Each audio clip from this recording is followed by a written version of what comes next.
Hello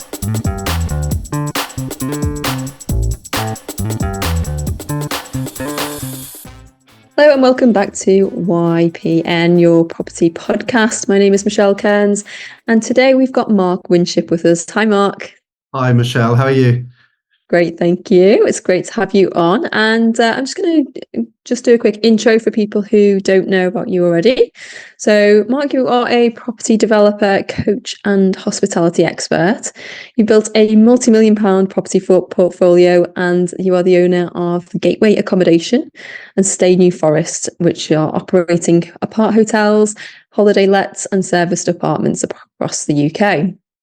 You're also the founder of Net Gain Club, sporting a very apt hoodie there for anyone watching us on the YouTube channel, which is an innovative community for property investors, as well as also hosting the podcast, the Secret Service podcast with your wife, Caroline, in which you lift the lid on your inner workings of the hospitality business. So we're talking about hospitality today and service accommodation, all these things, which is obviously still a very hot topic in the property world. So that's quite a lot to manage, all of those things. Yeah, there's a lot going on, a lot of plates spinning. Yeah, absolutely. Yeah. So first of all, rather than kind of going back to, when you were born and all of that and the journey, let's dive right in. So you've got quite a few different strategies there within, some people just kind of focus on one particular area. Certainly for people who are looking at, apart hotels, that might be more than enough to handle for any operator. But you've got quite a mix there. So how did that come about? Was it always intentional to diversify, or did that happen by accident? Yeah, I guess broadly it all sort of comes under the headline of serviced accommodation, I guess, if you want to try and categorize it. But yeah, I mean, it's kind of happened as a natural evolution, but it was certainly always the intention since we launched our serviced accommodation business at the back end of 2018, just going into 2019, that we intended to scale. That was always the plan. We intended to grow that side of the business, and we built a lot of the systems and processes with that in mind. So we built in a lot of stretch in our elastic from day one. We started really quite small. We started with a couple of essentially rent-to-rent units, rent-to-service accommodation units, just really to sort of test the concept, get our systems up and running, but also get a feel for the demand in the area where we were investing, because we had a project that we were just teeing up, which was a development of 6 apartments. And at that point, we always had the alternative second exit of renting them out on a buy-to-let, or even chopping up the leases and selling them. But serviced accommodation was always something we'd aspired to get into. We started it out in HMOs, actually. So back in 2016, we built a portfolio of HMOs. But I've always quite liked the entrepreneurial side of serviced accommodation, and the hands-on element of that doesn't necessarily faze me. Although sometimes I regret saying that when we've got guests knocking on our door and issues flaring up. But no, I quite like the sort of hands-on side of it and the business side of it, and it kind of grew from there, really. So we took on a number of multi-unit blocks, I guess you'd call them, sort of combining our buy, refurbish, refinance experience from the HMO world, but then using serviced accommodation as the exit. And it's kind of scaled from there. We've used it to then move into other areas of the country, particularly areas where we like to spend a bit of time. And that's one of the things I like about serviced accommodation and holiday lets as a strategy, is it gives you a foot in the door for nice places to visit as well. It's a nice little perk. And yeah, it was in 2020, bizarrely during the heat of lockdown, that we purchased our first apart hotel, and we've kind of been focused around that side of the strategy ever since. Oh, okay. Well, that's there's a lot that you mentioned there. I just want to pick up on just the sort of throwaway comments about being entrepreneurial and how that's you see it as one of the main differences between operating a HMO business with service accommodation. And I think it's one thing that sometimes people miss. It's it's either HMOs or SA, as if they're both kind of a similar business model. but they are quite distinct, and it's interesting you've got experience of both then. So how do you see the difference in operating the SA business over HMOs? I see them as being really quite different, actually. So HMOs, very much a property strategy. There are similar principles, I guess, in terms of maximizing the income from a particular unit, if you like. A property being a box that makes money. An HMO is a way of trying to optimize that. And really, I guess we've kind of carried that logic through to things like apart hotels, which is the same principle but turbocharged, if you like.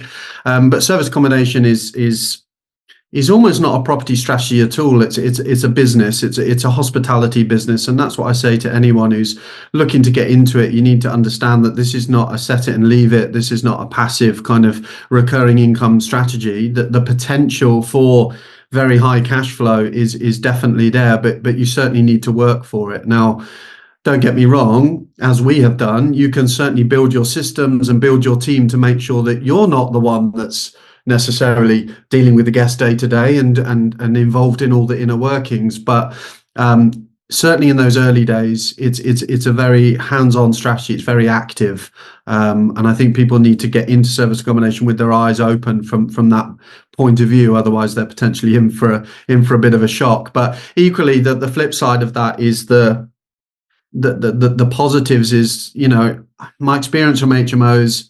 I'm sure people will be able to relate to this, is quite often you only really hear from them when things are going wrong, right? So you hear when the boiler's on the blink or there's some management issue. Whereas at least with service accommodation, don't get me wrong, sometimes we have challenging guests to deal with, but equally there are lots of very rewarding moments, where we've been able to make a real difference and guests have had a great stay, and you get a lot of positive reinforcement as well. So ups and downs, I guess, but it's certainly more active. Yeah, as you say, that it's more suited to somebody who wants to be more of an entrepreneur and hands-on and work with the business and growing the business, whereas HMOs can certainly be more passive. Yeah.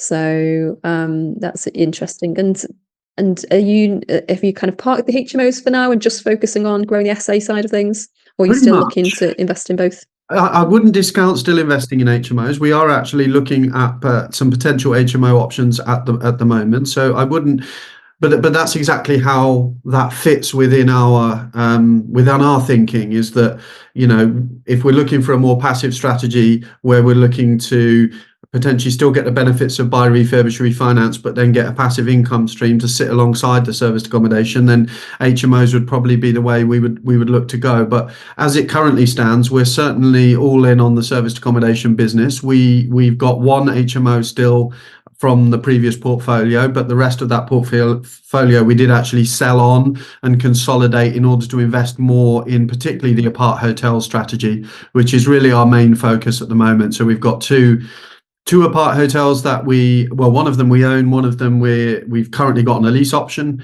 and then we manage an apart hotel as well on behalf of other landlords. So we've got 3 hotels currently operating, that's really an exciting future for us as a company, I think, is to do more in that space. And how do you see for a lot of people coming into the service accommodation sort of arena, the strategy, they're thinking, okay, this sounds great and I don't mind being hands-on because I actually enjoy, I want to do something I enjoy, and I think I would enjoy managing a business and being in control of my own finances and business and money and etc. So with the serviced accommodation, how do you see it's going to pan out with the next 12 months, 24 months, with potential changes that are on the horizon? Is it still going to be a viable strategy and business model? I think so. I mean, it's changed a lot, even within the relatively short space of time that we've been doing it. There's a lot of people that have sort of flooded to the market. I'm sure there are a lot of training courses out there that have been pushing SA for quite some time now. And I never really liked the term saturation. I think ultimately saturation is something that we need to factor into our due diligence, but ultimately it's about differentiating yourself from the competition.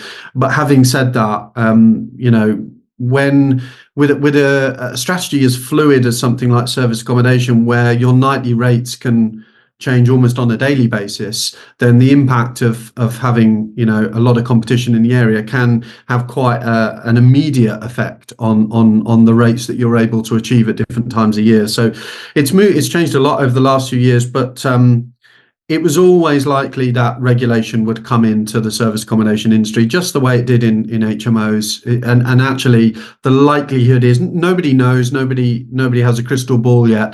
But the likelihood is it will follow a very similar kind of format as the HMO legislation. So there'll almost be two sides to it. There'll be the licensing stroke accreditation side, which is certainly nothing that a professional operator needs to be overly concerned about. If anything, I would welcome that sort of change within the industry, because I think it professionalizes things and it allows us to differentiate ourselves from the kind of sofa surfing,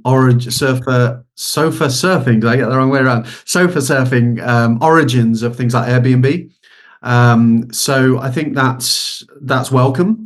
But then the likelihood is as well that they are going to introduce, and we don't know when. There's been a government consultancy that's happened, and we're waiting to hear the outcomes of that. But almost certainly they'll introduce a planning use class specifically for holiday lets and service accommodation, because currently councils just don't know what to do with it. They don't know how to place it, they don't know how to treat it, and every council is different in how they end up going about it. So again, a bit of standardization wouldn't go amiss. And I think ultimately that's going to create opportunities. That's certainly the way that we looked at HMO licensing when it came in. And yeah, I'm quite interested to see the impact that will have on the industry. But I certainly think for professional operators who are going into it with their eyes open and they understand the legislation and what it means, I think there are potentially big opportunities. And I'm not going to lie, it's one of the reasons that we have, well, there's many reasons why we love the apart hotel strategy, but that's certainly one of them, is that it sits already within its own planning use class, and to a certain extent is safeguarded against that sort of legislation that might come in. Definitely, absolutely. Well, in terms of, you know, you mentioned before about saturation and setting yourself apart. How do you operate differently, do you think, because you want to set yourself apart and provide, you know, I'm assuming you're going for those 5-star reviews and you want to offer the best service. So what do you do differently? It depends very much on the target market, actually. I mean, obviously, there's an element of setting yourself apart with the way that the type of property that you're bringing to the market and the way that you present it.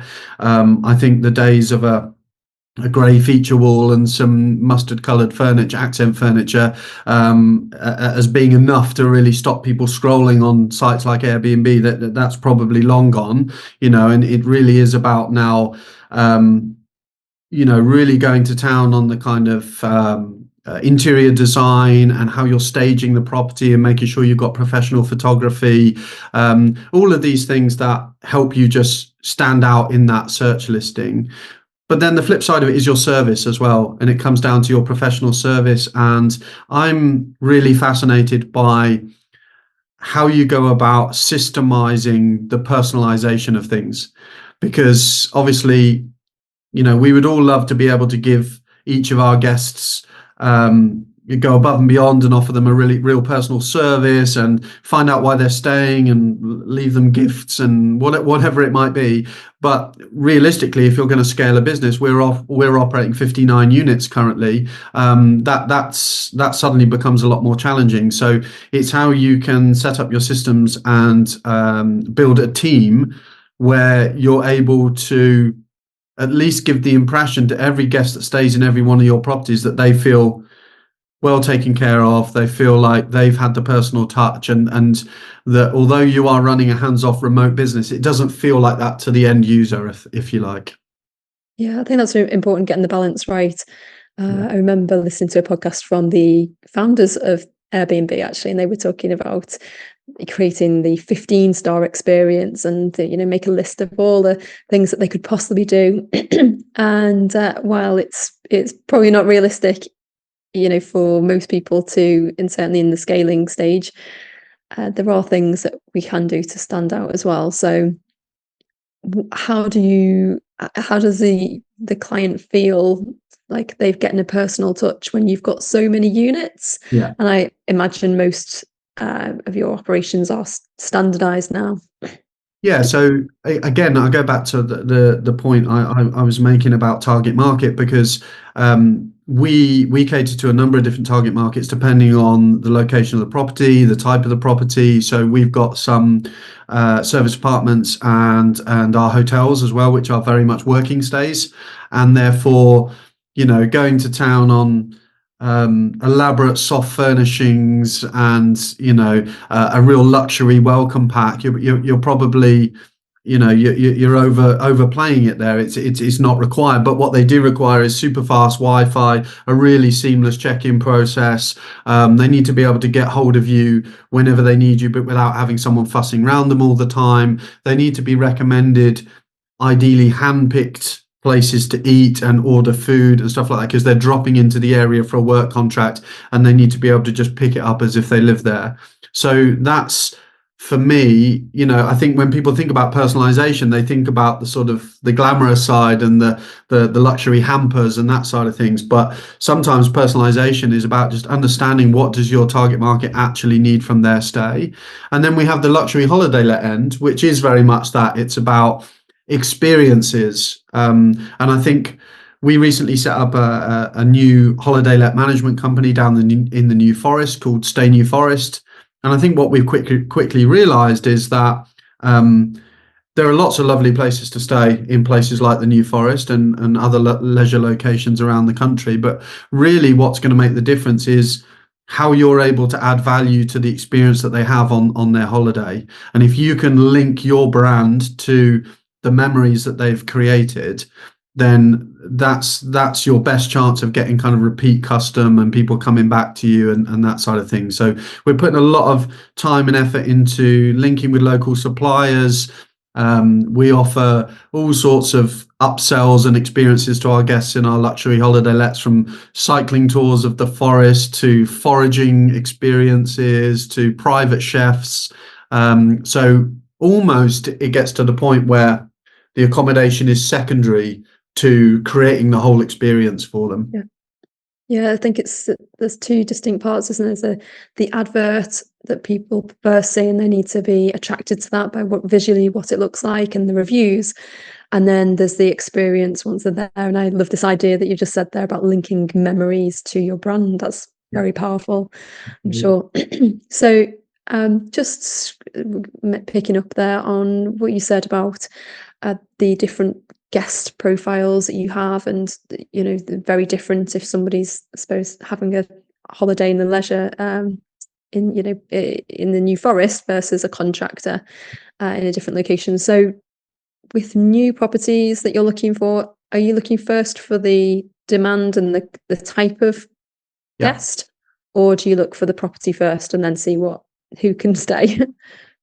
It's a bit of both. Generally speaking, it's demand driven. So we will have researched the area. We'll have understood in quite a level of detail, both in terms of our own common sense research, as it were, but also through analysing some of the data and using data analysis tools as to who's coming to the area and why, and that will largely drive our strategy for that area.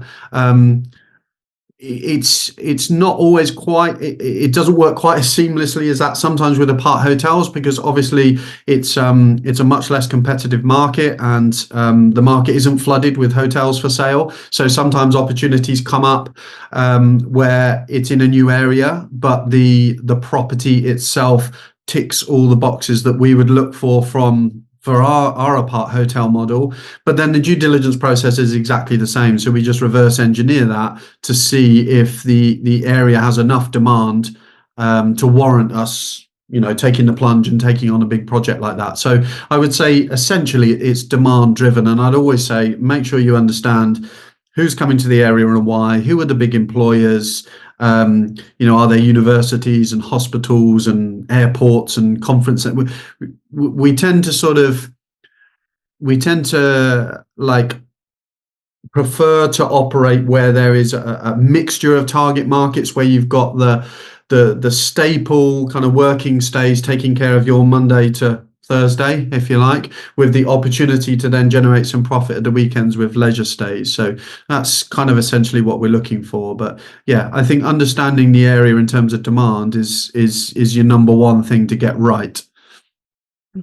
And do you have a preference on the target markets, whether it's contractors, like longer term stays, or leisure that perhaps pay more but are less frequent?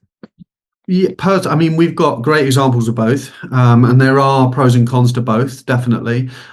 Personally, I prefer to actually there's a slight middle ground there.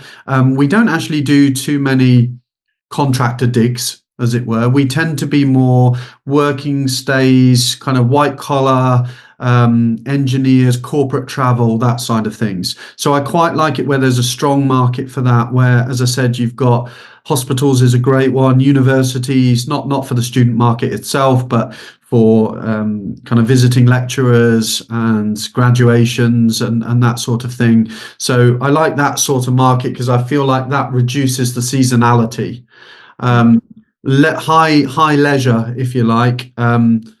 It takes you have to be certain that the demand exists and that you understand how to work your numbers, because there are going to be times a year potentially when things are really quite quiet, and that can catch you off guard if you've gone into it with rose-tinted glasses and thought, well, I can get X amount per week in the middle of July and August, but forgetting what the depths of November and February are going to be like.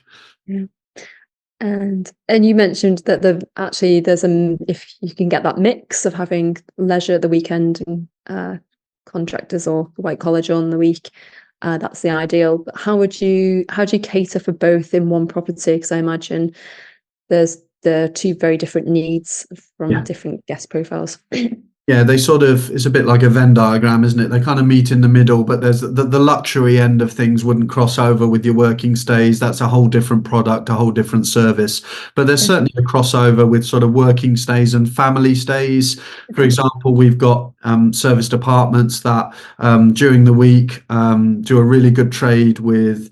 We're near a regional airport in the Midlands, so pilots and air traffic crew and all of the engineers and people that go around supporting the infrastructure around an airport and something of that size. But then at the weekends, well, certainly we get long bookings that obviously go through for a number of weeks or even months, but also we fill weekends through people visiting family.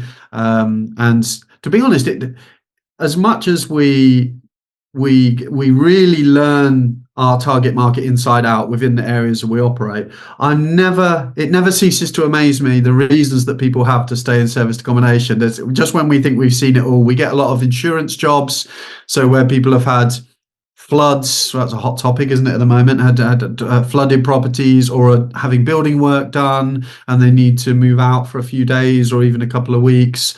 There's a huge variety of reasons why people use serviced accommodation, and that isn't necessarily something you can build your business model around. You can't bank on getting those random stays, but equally, if you're promoting it well and if you're marketing it well, then you will be able to tap into some markets you hadn't probably expected.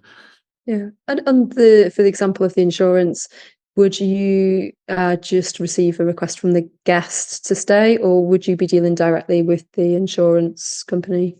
Both. Typically, it comes from the guest, and then we pick up with them direct. But we have used that in the past as a way to find out who the loss adjuster was that they were working with, and we've made contact with the loss adjuster. We haven't got a huge amount from that route, but we've certainly built some relationships there. And I think that's an interesting avenue for people to look at, so that you can actually. I don't know. The way I understand it is there's not like a sort of registered database that they can add you to as such, but it's certainly worth building those sort of relationships. Yeah, absolutely. And as you say, so many different reasons for people to be staying. And how do you think you've obviously got a couple of years of experience and looked at this historically? How do you see the shift from people staying in the traditional hotel or even the B&B Yeah. into this more serviced accommodation that's not, there's no one kind of serving them breakfast there, but they have got their own space and their own facilities for Yeah. cooking. Yeah.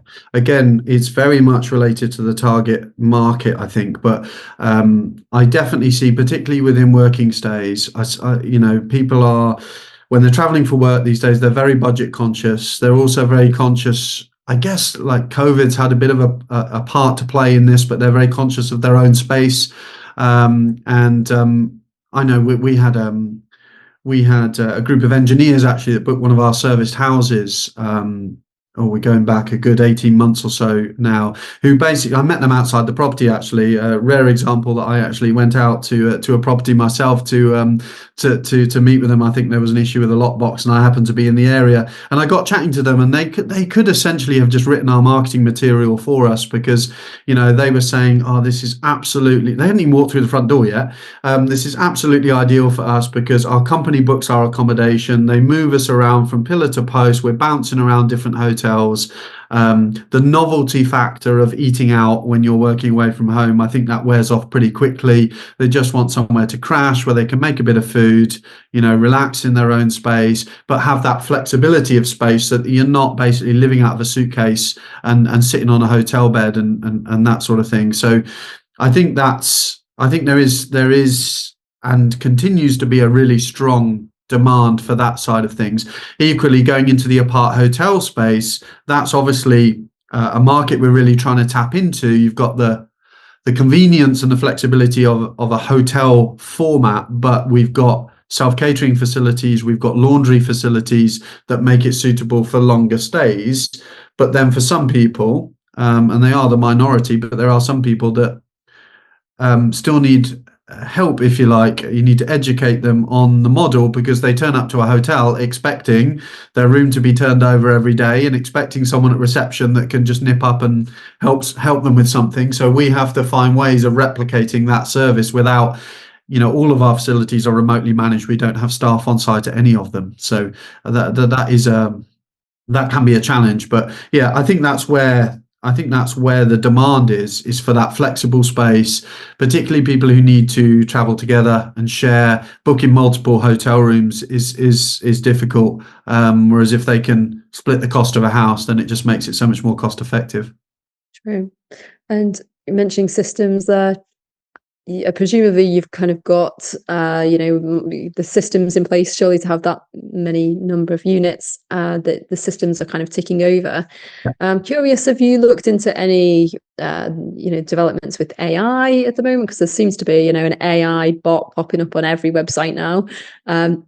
Has that changed, or are you seeing that kind of coming in? I know it's still early days, but do you see that that's going to make a difference to what you do? I think we'd all be mad to ignore the developments in AI, and I think it's really exciting. We can get into the existential debate if we like about whether it's going to be the end of humanity. But for now, I think we should probably focus on the benefits, and we're certainly buying into AI in a big way. So we use AI at the moment for actually our internal operations. So we have a task manager and scheduling tool that is essentially AI driven, and it creates project collaborations and task management kind of calendars for all of our staff, and that's largely AI driven.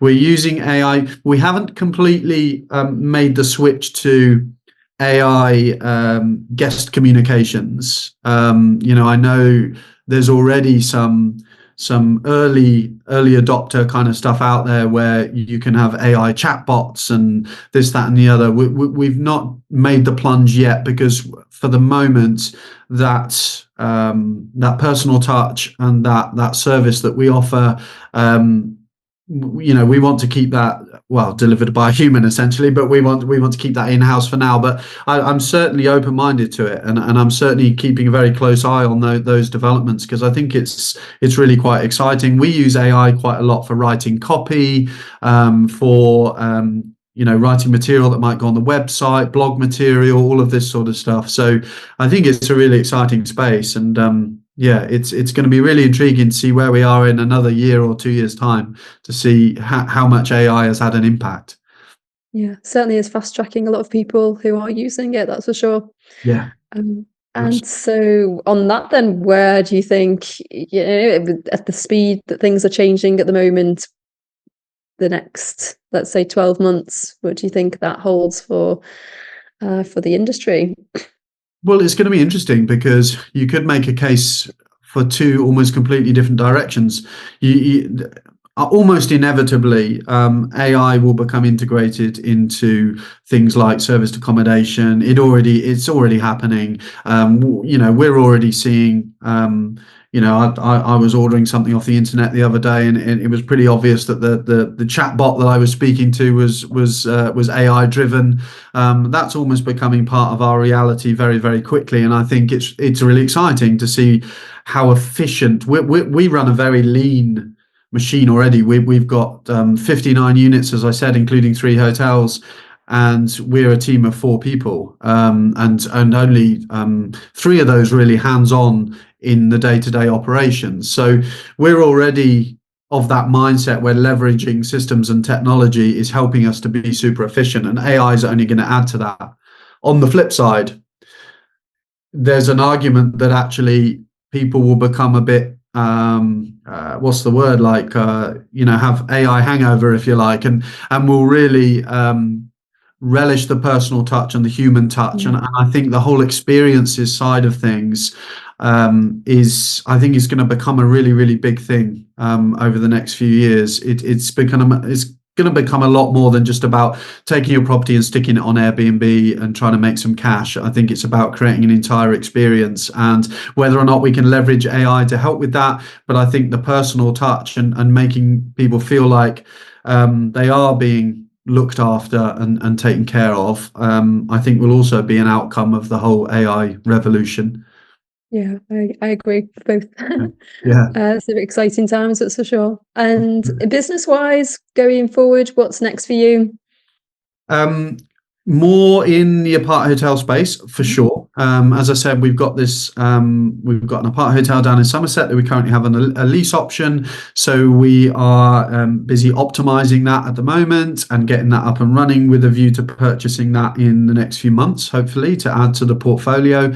But I think for us, that space is really quite interesting because there are we know what COVID did to the hospitality industry. It pretty much brought it to its knees. I really do feel for a lot of guest house owners, B&B owners that are running it as a lifestyle business and were living on site at the property, because most of them had to close their business for 12 to 30 months, lost their livelihoods.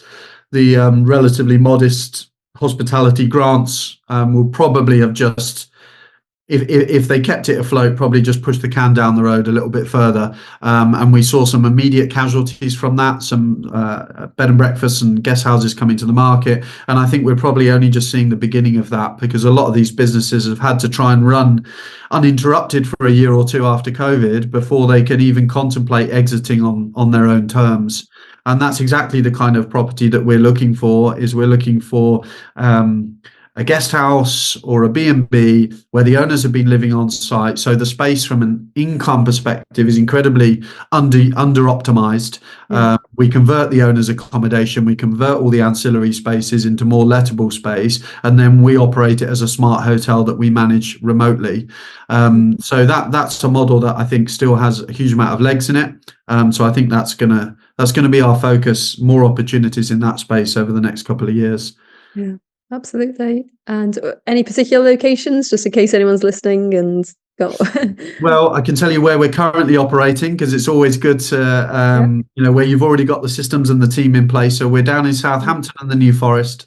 So we've got stuff around there, and we do manage on behalf of other landlords as well, as I mentioned. So if anyone is in those areas and needs a helping hand, so we're down there. We're also over in Somerset, in Yeovil currently.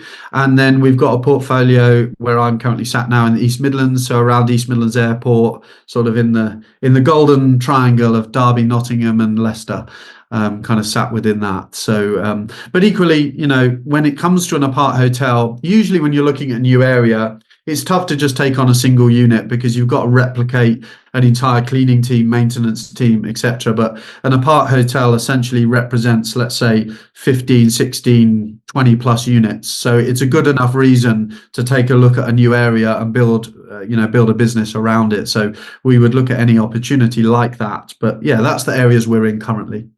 Right. Well, if anyone knows of anything, then you can get in touch with Mark. It's probably a good place to wrap up. So we mentioned the podcast at the beginning. Do you want to just tell people where they can find out a bit more about yourself and the podcast? Yeah, it's an interesting it's been an interesting journey, the podcast, because I used to run a more I'm going to call it a more conventional podcast, whereas actually it's called the Secret Service Podcast. I run it with my wife Caroline, and we have a number of our team that input into that as well. And it was based around a slightly different concept, really, which was us just completely lifting the lid on all the inner workings of a hospitality business. So imagine 40 towers, imagine various challenges that we have with guests and the ups and the downs and the roller coaster. We literally tell it all. It's a very it's not really it's not an overtly educational podcast, although it's great to hear that people take a lot of nuggets from it. It's more about showing people what is actually involved in running serviced accommodation and holiday lets. So it's called the Secret Service Podcast, and you can get it wherever you listen to podcasts, Spotify, Apple, etc. Sounds like a good therapy session as well. Very much so. It is for us. Yeah, exactly. No, it's great. We've got lots of members of our community within our training communities for service accommodation, so I'll be sure to point them in that direction as well. And we put all the links to everything you've mentioned in the show notes. So great. Thank you so much for your time today, Mark. It's been really interesting and great to see, what can be achieved in just a short period of time if you've got the, as you say, the entrepreneurial flair and the passion for, growing a business on this scale. So congratulations. Thank you so much, Michelle. Thank you for having me on the podcast. It's been a pleasure. And thank you for everyone who's listening. And we will put the links in the show notes. Also, remember to click the link for your free 30-day trial to the YPM magazine. And we'll see you next time, guys.